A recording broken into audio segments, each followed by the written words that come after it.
Bueno, buenos días a todos los seguidores de Modo Planner. Hace tiempo que no nos veíamos nosotros. Siempre lo viene haciendo Seba y Emi. Hoy Emi tampoco pudo estar, pero les prometo que el sábado que viene va a estar con ustedes, como así prometí las veces pasadas, y fue. Así que, nada, arrancar un poco este sábado con una batería de medidas económicas que se dieron a conocer este último jueves, que la verdad que tuvieron poca repercusión. Quizás lo más resonante fue el salto en el blue, pero para hablar de todo esto lo tenemos a Seba. Seba, buenos días, y ya te dejo con estas primeras inquietudes. Hola Gastón, ¿cómo andás? ¿Cómo estás vos? ¿Cómo están todos nuestros seguidores de Modo Planner? Bueno, veníamos diciendo que la semana pasada todas las consecuencias, el efecto negativo que había tenido las medidas del ya famoso 15S, donde el gobierno había anunciado determinadas restricciones, sobre todo ligadas al dólar, habían llegado a un punto en el cual el mercado se ponía a esperar qué sucedía en los nuevos días, en los días venideros, ¿no? Bueno, todos estuvimos desde el fin de semana pasado guardando a estas medidas que finalmente se hicieron realidad el último jueves. Y es verdad que solamente pasaron 24 horas de mercado luego de esos anuncios, que no vamos ahora a estar recitando cada uno de ellos, pero principalmente fueron ligados a ver de qué manera el agro liquida mejor y más rápido, supuestamente, los dólares que tiene por la liquidación de su cosecha, ¿no? Pero eso por un lado, de tratar de generar algún impacto positivo con otras actividades en las exportaciones, sobre todo ligada a la industria, y que el Banco Central, y vamos a ir después a hablar de esto, estableció una especie de cambios en lo que es el famoso crawling peg, que le dicen esa devaluación administrada y de por goteo que venía haciendo, y que ahora vamos a ver las consecuencias que trajo, entre ellas lo que decías de Blue. Yo antes que nada quería decir, acá hay un problema principal que es la falta de confianza en el plan que tiene el gobierno, ¿no? Y si lo más cercano al plan es ese presupuesto, como veníamos hablando hace semanas ya, que anunció Martín Guzmán, en el cual dice, vamos a tener 4,5 puntos de déficit, el 60% de eso de base se financia con más emisión monetaria. Estamos hablando que Guzmán, desde el vamos, dice, hay 1 billón de pesos que van a ir al mercado, que van a ir del Banco Central al Tesoro el año que viene, como emisión monetaria. Entonces, claro, la pregunta que se hace el mercado es, ¿cómo piensan que hacer para que esto nos lleve a más devaluaciones con el supuesto atraso cambiario que ya existe hoy? Y yo nada más te quiero mostrar que cuando dicen que el agro no viene liquidando, bueno, este gráfico lo que demuestra es que en septiembre, que la línea azul, fíjense, en el eje Y, en el eje X, digamos, se liquidaron 1.950 millones de dólares, aprovechando que la soja, sobre todo, y también el maíz, pero sobre todo la soja, aumentó un poco el precio en este mes, y están diciendo que quieren que el agro liquide lo que no liquida. Y si acá estamos viendo que realmente está ocurriendo. O sea, siempre el agro las liquidaciones las hace de manera escalonada, no hace todo en un mes, porque tampoco la demanda es en un solo mes del año. Esto que estamos observando, que obviamente en octubre, noviembre y diciembre va a bajar. Recordamos que el año pasado se liquidó más porque se venían aumentos de retenciones con el nuevo gobierno, y esto no va a ocurrir ahora. Tampoco significa que el agro meta lo que es el commodity principal en una bolsa y no lo suelte. Entonces, a veces estamos hablando de cuestiones que no son tan reales, y esta medida de bajar 3 puntos la soja por un mes y medio, 2 meses, realmente no va a mover el amperímetro. Lo vio el mercado ayer y se notó principalmente en esto que ahora observamos, que es la cotización del dólar. Y cierro con esta parte, la primera etapa del informe de hoy. El oficial, que venía en un 0, ¿se acuerdan ustedes? Un 0,6% de variación semanal, se movió a casi 1,5 punto, porque ayer se devaluó de un saque 70 centavos, terminó siendo 1,10 peso en la semana, y el Banco Central con esto uno cree que va a devaluar, va a generar, va a calmar las expectativas de devaluación. Realmente no es así, porque por el otro lado ya PES anticipa que esta devaluación no va a ser crónica en estos niveles.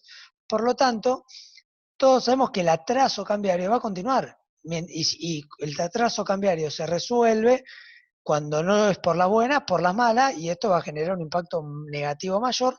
Por eso el MEP, el contado con liqui y el BLUS se anticipan, Como vemos, el CCL y el informal terminaron subiendo 5 pesos en la semana, 3 pesos de esos fueron ayer, que es lo que vos decías, y encima llegás a un nivel simbólico, ¿no?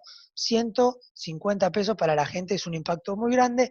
El MEP estaba casi en 142 ayer a la tarde y el Central salió con todo a vender bonos en pesos, lo cual es negativo también para las expectativas porque bajó su precio y por ende bajó el MEP, pero es una victoria pírrica, ¿sí? La verdad es que esto no va a generar que a la larga, o ya te diría, también a la corta, el MEP no acompañe el crecimiento de los otros Sí, $2, a mí tipos de cambio.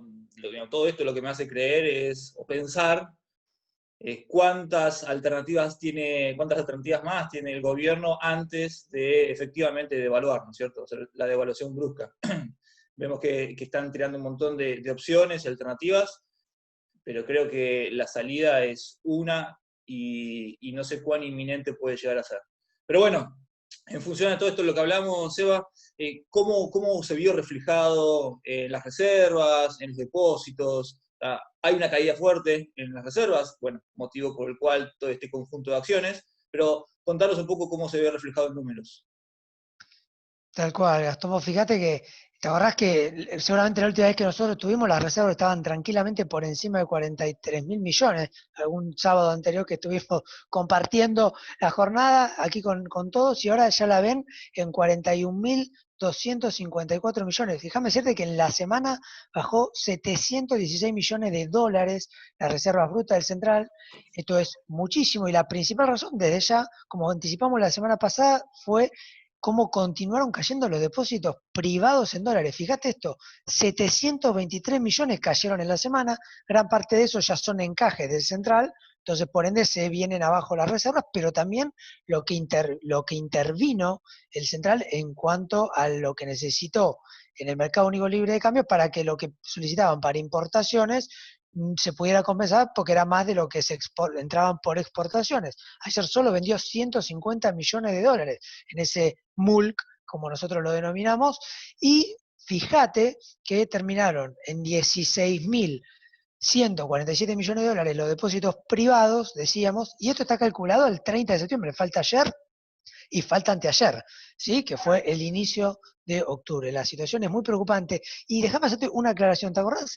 Ya vimos hace 10 días aproximadamente, 9 días, el video que publicamos sobre dólar futuro. Dijimos, cuando hay peligro de evaluación y el único ofertante de este instrumento, que es muy técnico, es el Banco Central, y luego se devalúa solo por los 90 centavos que se devaluaron ayer, quiero que sepan que el Banco Central perdió en 24 horas o en 6 horas de mercado, perdió 4.000 millones de pesos que les tuvo que pagar, que le van a depositar el lunes, a todos los que tenían compras de contratos de dólar futuro, ¿sí?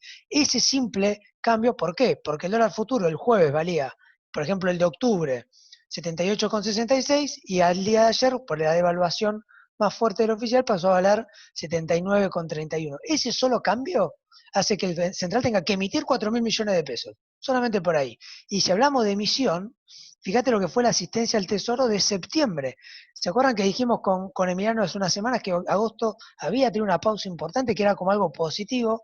Solo 40.000 millones de pesos lo había asistido el central al Tesoro Nacional para cumplir sus obligaciones del mes, sobre todo gastos corrientes. Ya en septiembre fueron casi 200.000 millones de pesos y esto es lo que refleja la falta de confianza que va a tener cualquiera que ve estos datos y el que no lo ve, pero ya ve que la vorágine continúa respecto a las decisiones que toma el gobierno. Quiero sí aclarar que, como siempre, estos gráficos, Fernando Marul, Amílcar Collante, economistas que ponen a disposición nuestra y del público estos gráficos que nos sirven para graficar, valga la redundancia, la situación.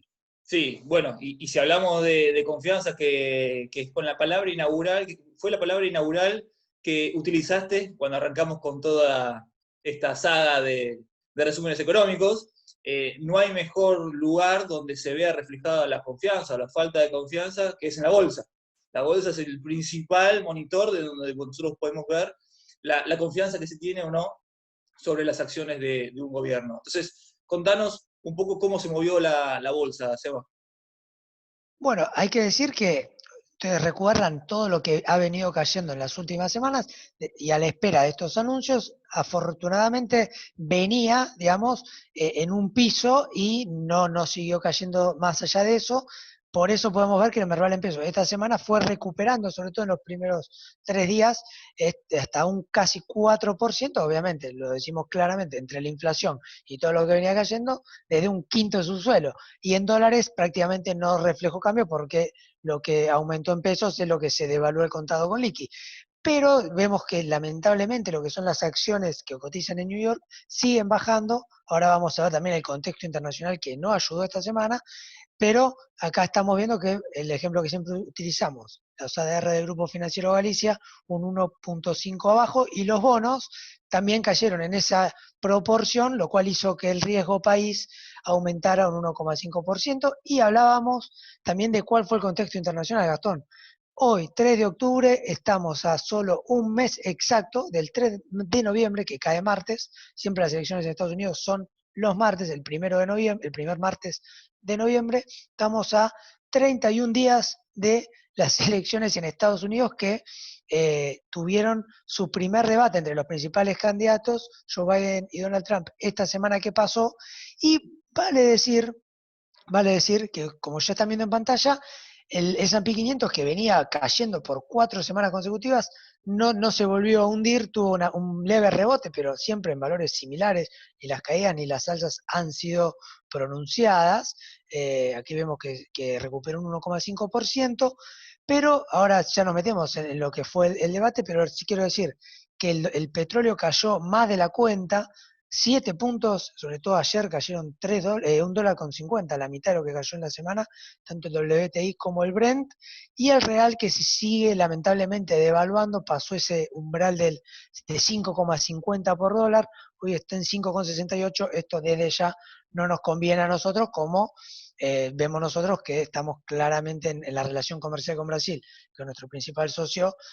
Su devaluación nos afecta obviamente en que aumentan las importaciones y bajan nuestras exportaciones. Pero ¿te parece que hablemos un poquitito de lo que pasó en Estados Unidos antes de cerrar? Sí, sí, sí, lo vi, el debate, fue cómico, bochornoso, la verdad que no tuvo desperdicio. Por momentos era imposible seguir de lo que uno se decía respecto del otro, pero bueno, nada, comentanos, fue bastante gracioso.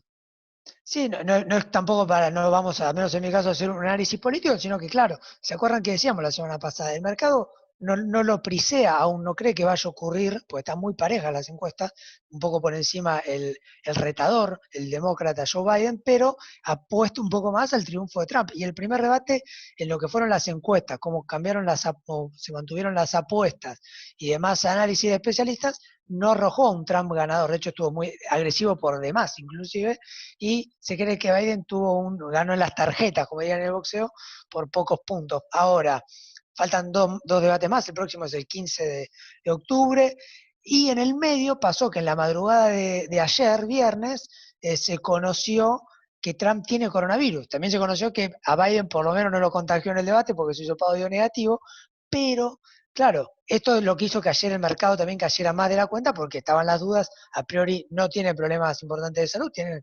74 años Trump y 78 Biden, son grupo de riesgo obviamente, pero esto también afectó a los mercados, y vale decir que algunos esperaban una caída más grande cuando se supo que Biden ganó en esta mini disputa del primer debate, pero realmente, vamos a decir, Estados Unidos institucionalmente está mucho mejor que la gran mayoría de los países. Siempre han gobernado estos dos partidos desde años y años y ya siglos para atrás.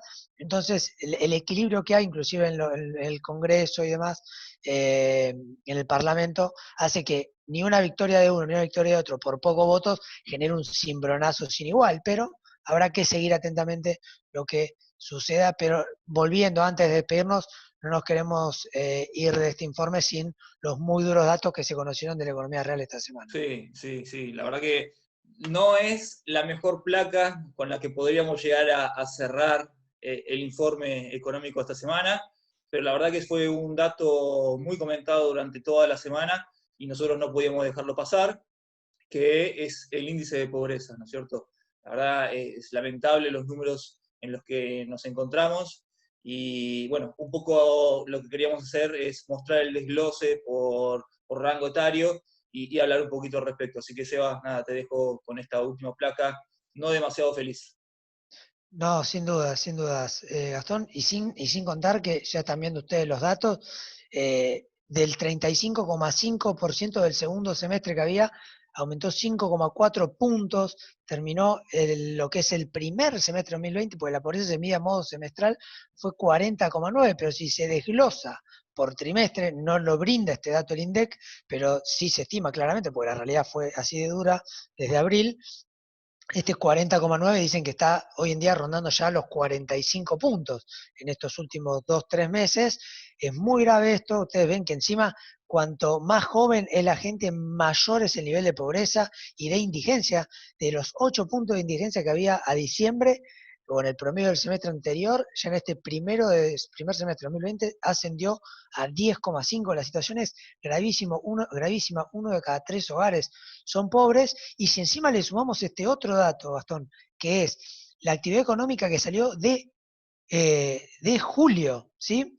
Que es ya el estimador mensual, un mes después de estos datos de pobreza, que se estancó, lamentablemente, o sea, hubo un crecimiento prácticamente residual de 1,1 en su variación desestacionalizada de mes a mes, y comparado con el mes de julio de 2019, antes de las PASO, recordarán, 13,2% abajo. La verdad que entre el dato del PBI y el desempleo de la semana pasada, más estos datos de esta semana, no nos queda otra que decirle, sobre todo al gobierno, que es quien tiene la mayor responsabilidad política e institucional, que entienda que no estamos para, para discusiones superfluas, ¿sí? O para meter más ruidos en la comunicación y en la relación con los demás partidos políticos, con los demás poderes. Ustedes vieron que la Corte Suprema falló que va a tratar el per saltum por los 3 jueces que intentó sacar el Senado la semana anterior. Ese fue un dato, creo yo, positivo para lo institucional, pero no estamos para desviar el foco cuando encima, y con este dato cerramos, hemos superado los 20.000 muertos por coronavirus. La crisis sanitaria no está solucionada,